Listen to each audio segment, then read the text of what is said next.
A leader that goes on a peace-maintaining mission must dialogue on strategic state negotiation. Abimelech presented his concern, which is the intelligence report, Abraham's growing power, and he wanted a binding non-aggression treaty, which he got. So when you go on delegation, a peacekeeping delegation, a conflict prevention visit delegation, dialogue on strategic state negotiation. Don't go there and be talking about your personal matter, things that are not relevant to the state affair. No, the dialogue should be based on strategic state negotiation. Don't leave Oyo State and come to Lagos State to come and drink tea in the governor's office.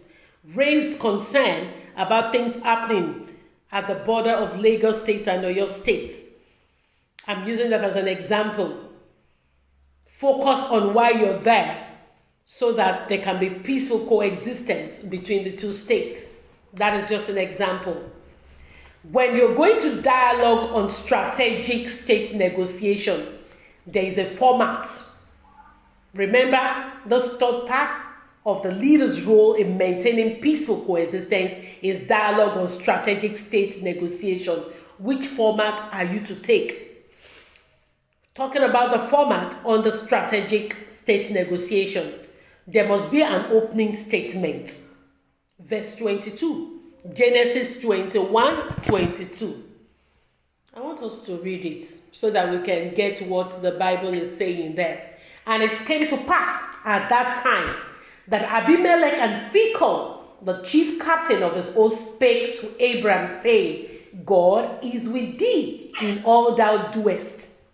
The opening statement must be an undeniable fact. An undeniable fact, the opening statement. And in this case, not only was the opening statement an undeniable fact, Abimelech stated the obvious, but it was something calming and soothing. You don't go to somebody's territory and you go and you open dialogue with annoying statements that gets the other party on the defensive. No. Your opening statement, in case who you want to talk to is not the type of Abraham who God is with, you can say something nice. You can start by saying, oh, you have a beautiful environment here. You're doing a good job here. That lowers, calms down nerves. Because you have already come as a high-powered delegation. The person you're coming to is already, on edge, waiting for you to open your mouth and talk. Maybe the war will start at that time and he'll call his men on you. But when your opening statement is the opening statement of peace, remember you're on a peace mission, all nerves calms down and you have good results. The opening statement of Abimelech in this case was the obvious. God was with Abraham in all that he did. So Abraham, there was no way he could have denied that, because the first encounter he had with Abimelech, God told Abimelech that he's a prophet, he's a son. So Abimelech knew that he carried the presence of God, he carried the grace of God. Abraham knew he carried the grace of God. He remembered the last encounter that he prayed for Abimelech. So they had mutual respect for each other. So saying that to Abraham was a good start. Listen to me. When you're going on a dialogue on strategic state negotiation, or even if it is not state negotiation, your business negotiation, when you open your mouth, the first thing that comes out of your mouth should be peaceful. Something peaceful. A statement that does not agitate people. Still talking about a template to run when on a dialogue or strategic state negotiation. The second step you take after making your statement is to make a demand.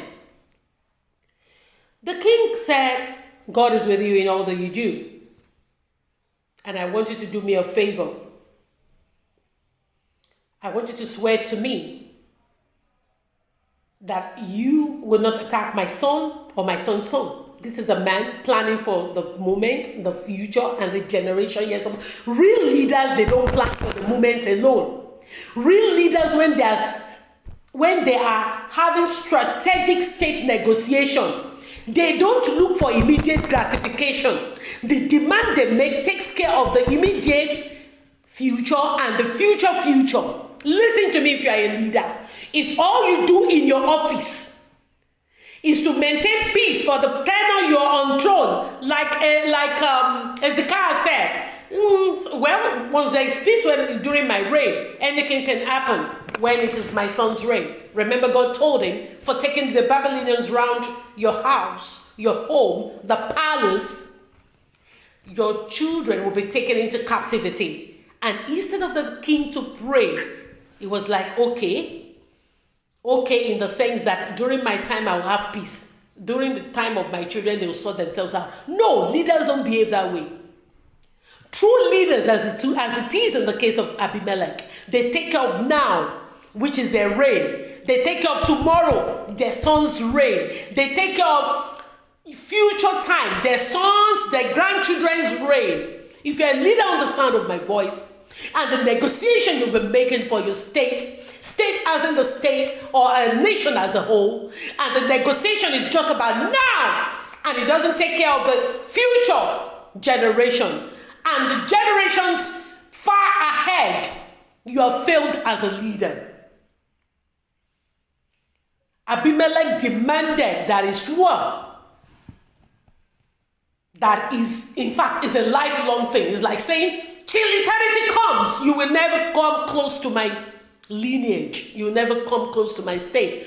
Leaders here, any pact you're signing henceforth, let it be something that will be till eternity in the interest of your country, your state, your locality.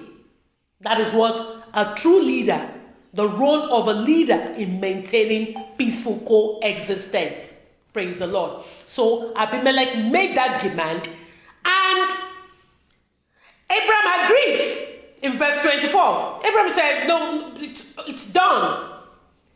Remember, I said that when you're going for a peace negotiation or a peace coexistence trip, if you have to handle it yourself, handle it yourself. The speed at which Abraham said it is done in verse 24 is based on the existing relationship. I'm very sure if Abimelech had sent his boys, Abraham would not have answered. He would have told them, but you took my well. How do I sign pact with you thieves? But because there was an existing relationship, they had mutual respect for one another. They knew themselves. They knew they were sons of God. They knew they would not sabotage each other. Abraham did not think twice before he said, I swear. In verse 24. And Abraham said, I will swear. The king didn't waste time. So I speak to you, to your conscience now, you under the sound of my voice. Have you maintained your relationship to the point whereby when you take a demand to somebody who is your friend,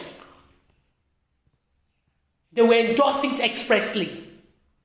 The result you get during negotiation or dialogue is how you have maintained your relationship with people.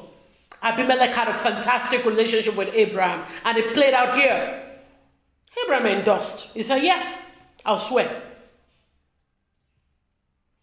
It was Abimelech that spoke at length. The honor with which Abraham answered him, I'll swear. When people respect you deeply, they don't have to say so much. You see the respect they have for you in what they say. Èyí ni wọ́n sọ wípé láì ṣàtótónu, Abraham sì sọ pé mo ti gbọ́, mo ti gbà. When people cannot expressly endorse what you bring, check yourself.